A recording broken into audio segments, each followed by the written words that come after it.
You're listening to Undeniably African, and we are now about to begin our Undeniably African Book Club, where today we welcome Queen Tsonga Mukololo, writer, poet, artistic therapist, and owner of Tsonga Mukololo Publishing House. Queen, welcome to Undeniably African. Thank you, Queen. Thank you all for listening and tuning in too.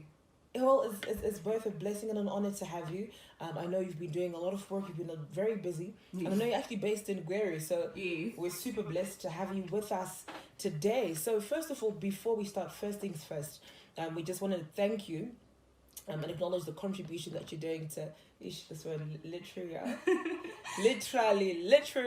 Literal arts. All right, there we go. Well, the work, the contribution to the work that you're doing to literal arts, because I know that every generation has got a role to play in cultivating and shifting narratives, but most importantly, in actually articulating what the essence of their generation at that time is. Yes. So we really acknowledge and appreciate the work you are Thank doing. you so much. So fantastic. So Queen, tell us a little bit more about your background. Where are you from? Okay.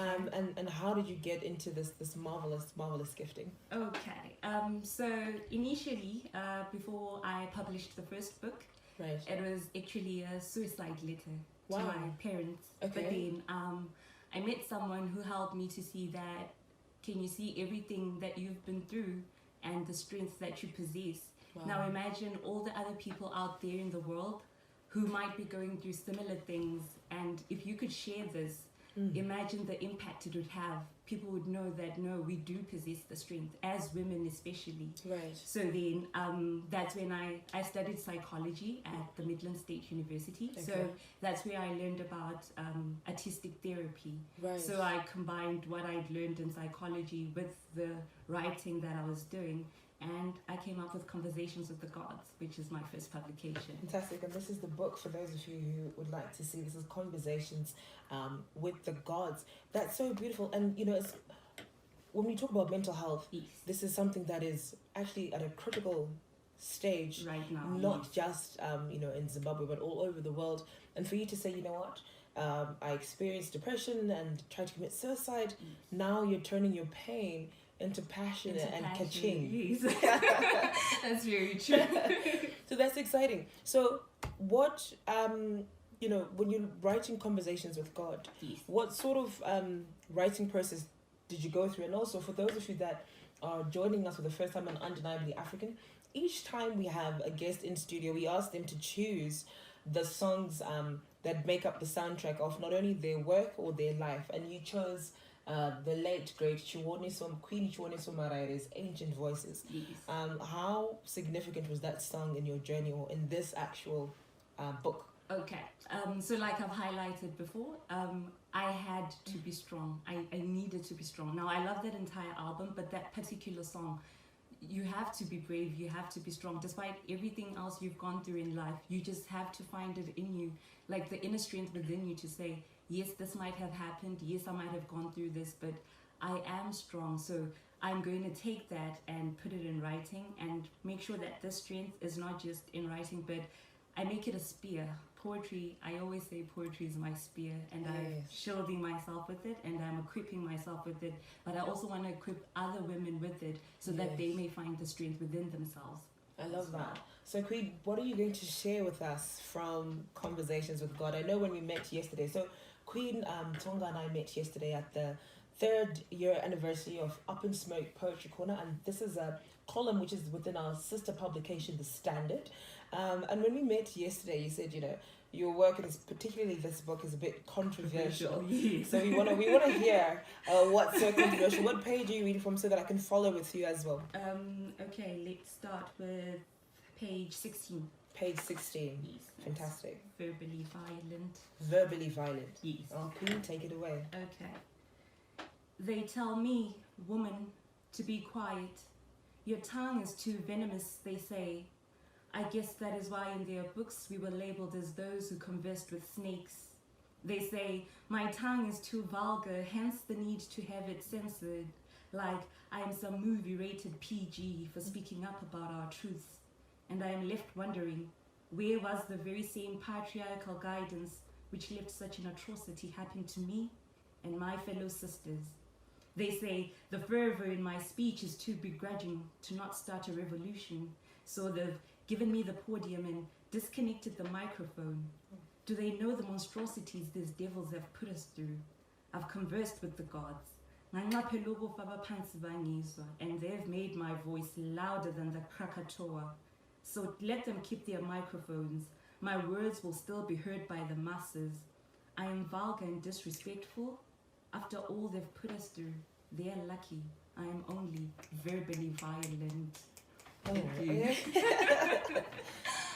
They sure are lucky though. They're lucky I'm only verbally violent. And the thing is, it's a deliberate thing for you to focus on empowering women to develop their spirits, yes, and to sharpen them them as well. So I know that you started off writing as a suicide letter to your parents. Yes. Before that, is there anyone in your family that has a creative background? What was your first encounter with words? With words, okay. My dad is a writer actually, and my mom is an editor. She's actually the editor-in-chief for Tsonga Mukololo Publishing house. Wow. So I think it's in the family. It really is. It runs in the genes, so yes. Dad always used to recite poems for us when we were younger, my brother and I, because it's just the two of us. Okay. So that's when I fell in love with poetry at a very, very young age. So it's always been something I'm used to, and then I studied literature because of it, because I love reading and writing and all of that. Right. So eventually I ended up coming up with this. And here we are. So Queen, you also talk about you are an artistic therapist. Yes. What does that entail? Okay, so like I'd said before, that this was initially a suicide note. Right.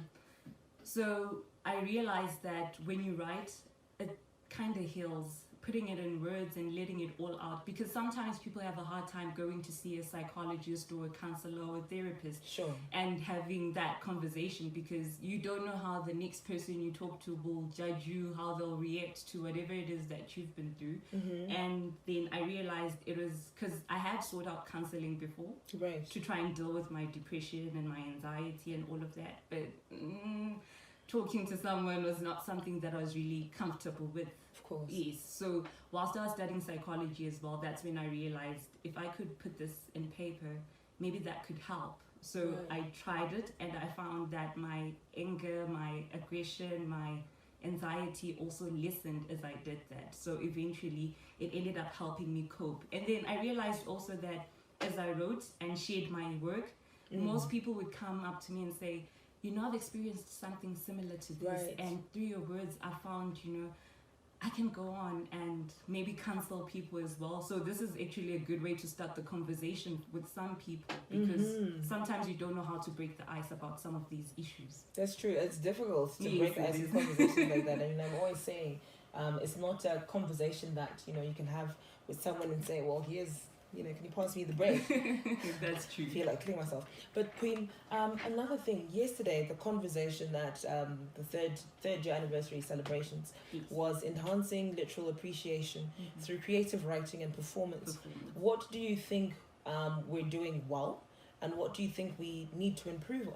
Okay, so that on its own, I think Up in Smoke was a great initiative. That was really, really beautiful. And I think what we need to do is make sure that we get, because I found out that there are a lot of people who write, but they don't know which channels to use to get their work out there. Right. They don't know which publishing houses to approach, which agents to approach, just to get their words heard and all of that. And I think there's this disconnect in the arts world whereby people think music should be a standalone and poetry should be a standalone, but in essence it's all art. So imagine how impactful it would be if we could combine everything together, and how much more people would reach if we could infuse all of those things together. And also, Queen, you also apologies, we're just trying to reconnect. You seem to have lost our Facebook Live. Okay. We're reconnecting. Okay, well, testing. We're there. But yes, when we come back, we want to just have a conversation with you around, as writers, like you said, people don't have, or they don't know which avenues to go. What sort of, guidance you can give somebody who wants to actually get published. And what that entails. But we're going to go to our comment section and hear what your increasing fan base is saying. So we've got King Emmanuel Nyakonda. He's saying afternoon from United Kingdom. He says, wow, after you recited your piece, King, thank you so much for joining us. Yo, Kaito is always a regular queen. Okay. Thank you so much for joining us. He says, hello and beautiful. Efi Gamu, hello, where are you listening to us from? And we're going to go into a very quick but short musical interlude. And this is Akua Naru, and the song is The Journey. What's the story behind this song? The journey. Right. So this has been my journey. Like when I was writing this book, this was one of the albums I also listened to. Right. So the journey was set aflame within me because of all the things that had been done to me. So everything combined set the journey aflame, and then I started this journey of writing and creating. Wow. Sounds beautiful. Well, coming up next is Akua Naru, and this is The Journey. You're listening to the Undeniably African Book Club, and with us in studio is writer, poet, artistic therapist, and owner of Tsonga Mukololo Publishing House, Queen Tsonga Mukololo. Would you get into I love this. Would you do hip hop? I honestly want to try, but I haven't found my sound.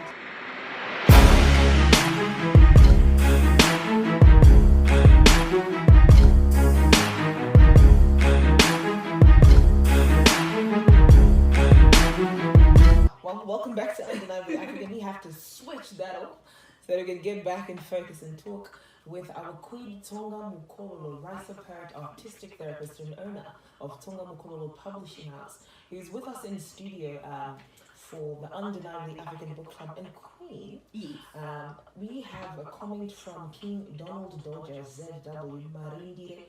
Shout out to you, King. And he says, listening from Harare, quite keen to hear about how one gets to publish an artistic work in Zimbabwe. So as Tsonga Mukololo Publishing House, what do you look for in terms of the work that you select to publish, and what does that entail?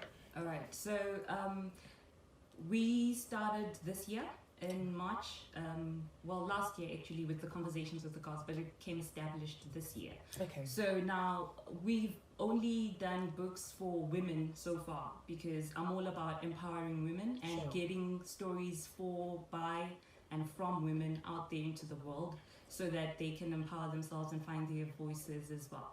But we also accept stories and manuscripts from everyone else, whatever genre it is. As long as we feel like we can work with it, then we definitely will work with it. Right. Yes. So publishing, does that also entail the marketing, the PR aspect of everything? Of everything, Fantastic. exactly.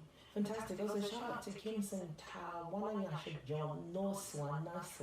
Thank you so much for tuning in. So, can you tell us a little bit about the collections of poems? What is it called? One poem. The collected poems of Zimbabwe. This was inspired by the 16 days of activism against gender-based violence. Sure. So I wanted to collect poems from various poets in Zimbabwe, to appreciate and thank women, because I found women have been through so many things, but we rarely, if ever, appreciate them. So maybe we have 16 days of activism and that's it. Oopsie. Sorry.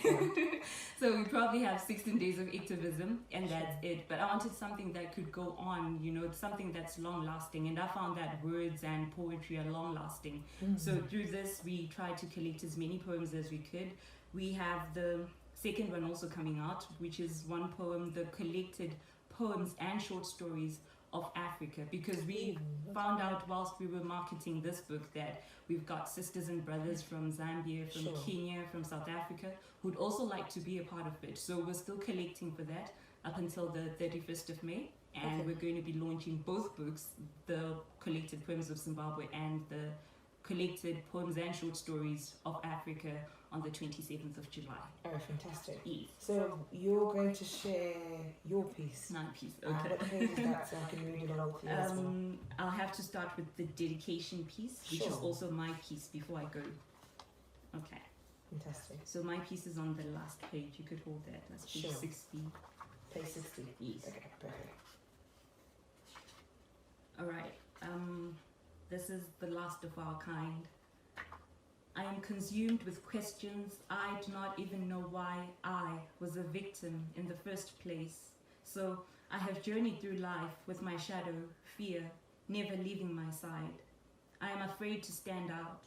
What if I stand out and that makes me a target again? What if I excel and I become seen? What if they decide to teach me a lesson for it again? What if I leave and someone assumes that I'm asking for something? What if they decide to give it to me again? I want to be free.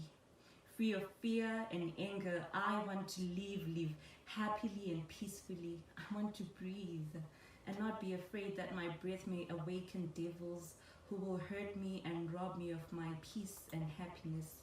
Then leave me angry and afraid until I do not want to take another breath. I am strong. I had to be, for I am my sister's keeper. I am poetry, and I am the shield for all women. I have searched the windows of their souls. I am not the last of my kind. My words cut deep, for they have been carved of titanium. These poems are my spear. Let all women acculturate themselves with it. For our children and their children's children, let us stand together and speak up so that we may become the last of our kind. And then my piece is on page 60. That's before we get to your piece, okay. I'm just going to go to a very quick Okay. commercial break because this is your last piece. I'm like, oh, I'm trying to rush you out. It's okay. Oh, are you still watching?